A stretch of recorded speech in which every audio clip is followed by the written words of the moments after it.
डहाणू तालुक्यातील मसाड गावात मध्यरात्री कोंबडी खाण्यासाठी आलेला तब्बल 12 फूट लांबीचा अजगर अंगणात आढळून आल्याने नागरिकांमध्ये भीतीचे वातावरण निर्माण झाले. माहिती मिळताच सर्पमित्रांनी घटनास्थळी धाव घेत झुडपात बसलेल्या या अजगराला मोठ्या शिताफतीने सुरक्षितपणे रेस्क्यू केले.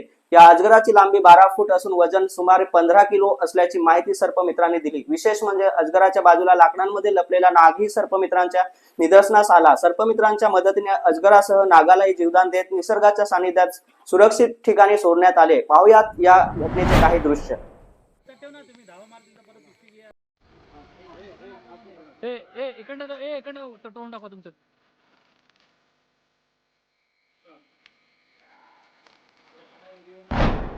तिकडे उठ्यावर घे उठ्यावर फुल साईज रे तिकडे जा ना त्या साईडला अख्खा ओला रे.